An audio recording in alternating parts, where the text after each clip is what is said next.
not doing anything very interesting. No, they're like walking lettuce. What the Blue Ridge Mountains look like. I have always had this desire to make money doing something I love. My mother started a company with her best friend when I was a kid, and that was my first real experience with entrepreneurship. Shortly after I got married, my husband started his first business and has been working for himself pretty much ever since. I would do the administrative things in the beginning, like making sure the bills were paid, licenses and insurance were kept up to date, all the things that needed doing to keep the company from running afoul of any laws. But eventually he hired people for that and I wasn't needed anymore.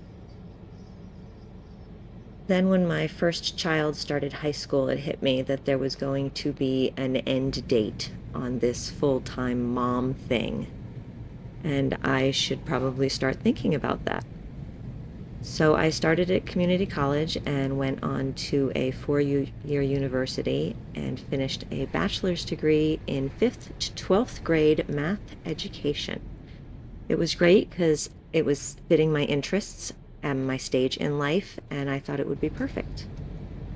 So I started teaching in the 2017-2018 school year. It was hard, don't get me wrong, but I felt like I could eventually get everything worked out. Everyone told me I would feel like I knew what I was doing in my 3rd year, so I was looking forward to the 2019-2020 school year.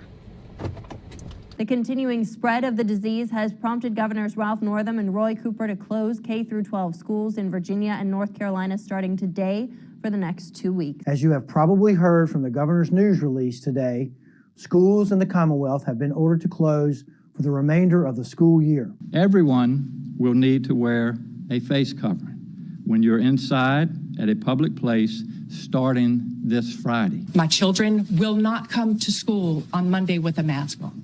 And I will bring every single gun loaded and ready to... It's a shame because we're there to educate the future of America. That's what we want to do. And we're having a really hard time doing it with the behaviors that are presenting themselves. In response to concerns about students' behavioral issues, including some violence, a number of states are now moving to change their laws. Are we responsible for our students' mental health? If so, and if we're the ones who need to respond to it, then we need to be trained adequately to respond well, because a lot is hanging in the balance here. I started making soap during COVID and discovered that I really loved it. It was now that my desire to make money doing something I love collided head-on with the actual need to make some money, and I started Harlan's Handmade Soap Company. Soap making for me is a solitary meditation. I love just sitting down at the computer and opening up my soap calculator and figuring out, what do I have? What would make a great soap? Let's do the bubbly, maybe a little more shea butter today. And what colors go with this scent? I usually create the recipe in my calculator. I choose a fragrance and then the colors to go along with it. And the idea of how to put them together is generally written down. However, I'm generally a little surprised and oftentimes amazed at exactly what comes out when I cut it. I once tried making a plaid soap. It took nearly a week to put together and was a complete disaster. It fell apart as soon as I took it out of the mold. I also try and listen to what my customers tell me. I sell at a weekly farmer's market in Charlottesville, and for a while I would get requests for goat's milk soap, but there was a gentleman there who was selling goat's milk soap he made using his own goat's milk, so how could I compete with that? But last fall, he stopped selling soap.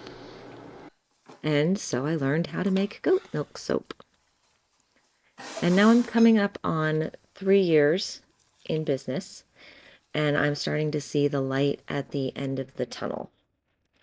I've been running at a loss since Harlan's Handmade started, and I do have another job to make actual cash.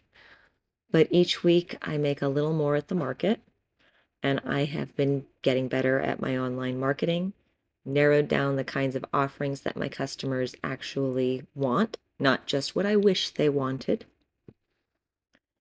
It would be nice to end this video with a traditional happy ending, but to be honest, I can't make any promises to myself or anyone else.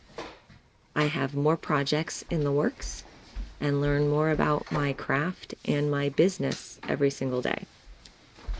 All the pundits in the books say that it takes about 5 years for a small business to become profitable. And I think right now I can make that work.